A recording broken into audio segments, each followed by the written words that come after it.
Talking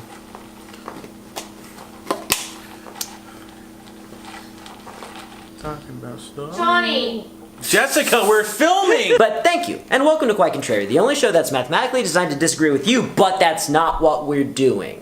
What we're doing today is yet another... First impressions! First impressions! It's the impression. Oh. Ah, I see what you did there. Yeah. And today it is going to be first impressions of Star Wars Episode 8, The Last Jedi. Star Wars Episode 8, The Last Jedi is the highly anticipated exclusion to the Rogue One story, side story, whatever they're trying to do with those movies. Either way, main title Star Wars is back. And we're going to try to do this without any spoilers.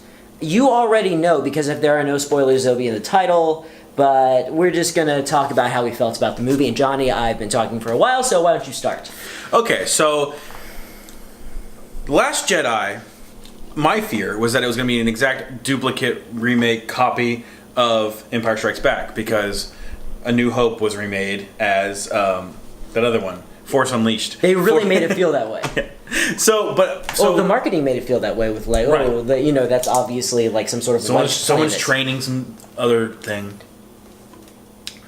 Excuse me, I'm drinking Sprite out of my new collector's cup. This is Star Wars, and it's really cool. What I was saying is that. Well, hold on. What I was saying. Well, this is a quick interjection. Fine. There was so much of the marketing that wanted to remind you of Hoth and Dagobah that ultimately I think that maybe they were trying to trick us on purpose. Right.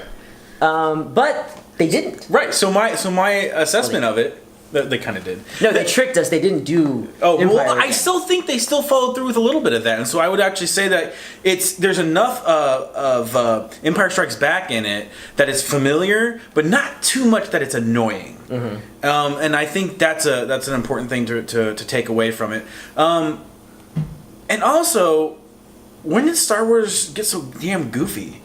When Disney bought it. That's what Disney does to movies. It makes them comedies. Yeah, so what I kept telling you, like, I'm not going to spoil anything. I'm sorry.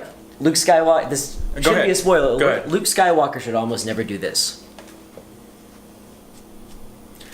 Yes. It's way too cool for Luke Skywalker. Han Solo should never do that. I've got a nickname for all of this stuff. What? Ewok Adventure. That's why I'm nicknaming anything that's just off the beaten path of Star Wars. Or we can call it Christmas Special, too. Like...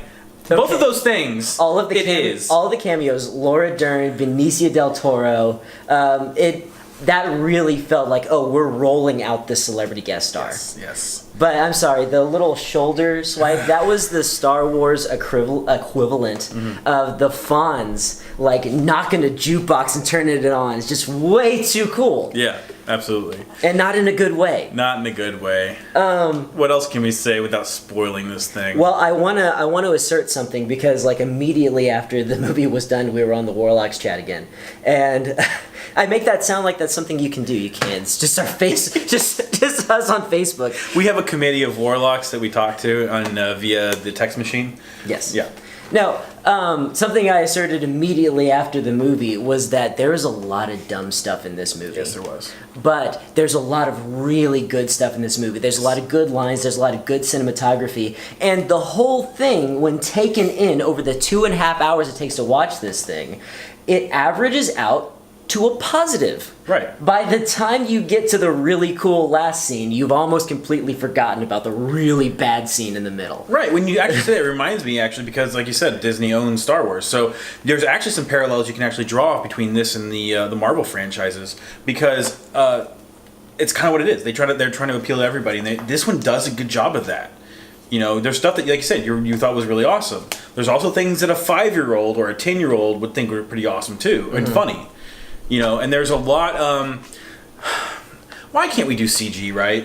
What do you mean? Did you not like? There's two different distinct instances where CG was just done really poorly, and I say that, but there's also a lot of good real effects in this one too. A lot of the aliens were not CG. Okay, are you talking about Snoke? His walking, he can't walk correctly. I never noticed that. His I never noticed that. It looked so bad.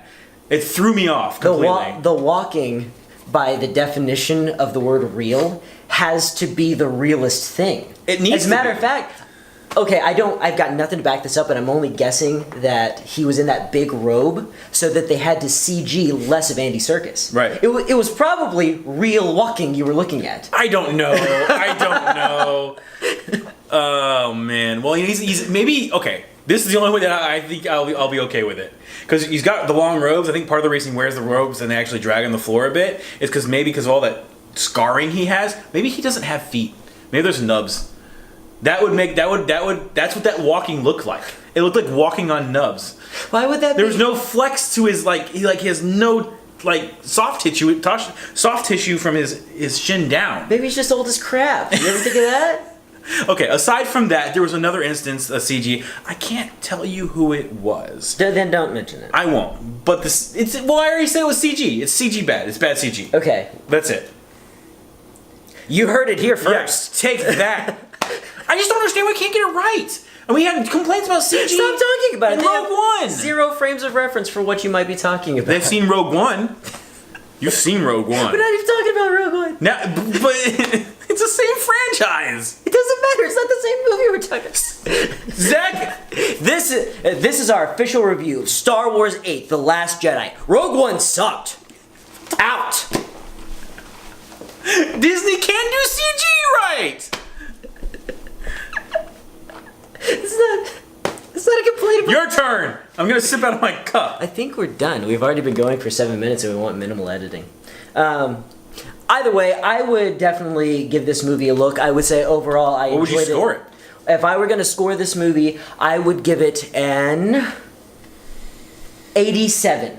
Holy shit! No joke. 86. Boom. Boom jams. Yeah. No joke. I decided that as we were talking earlier. Yeah. 86. I think you're right there. It's high 80s because the dumb stuff is really dumb, but the awesome stuff is so awesome. Like I said, shot beautifully, acted wonderfully, and I think they went off the rails, but like I said, this movie is just too long for you to care. It gets right back on those rails. And it's not a movie that feels terribly long. The only reason that I knew that it was going to be long is that there was something in the marketing, and I won't spoil when it happens, but there was something in the marketing that I knew was going to happen, and like the whole movie I was just like, we can't have time for that scene. There's no way we're going to slide that scene, which has to be a pretty long scene, into this movie this late in the game, and they did it. Either way, we average out to an 86.5, so definitely go see this movie. It was a lot of fun. I'm glad that we went to see it. Do you think it lives up to the Star Wars name? They were never not going to see it. But yes, I think it does.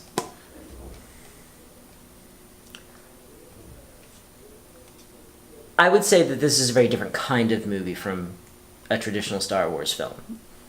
So, does it live up? Difficult to say, but I don't think it was bad. Okay.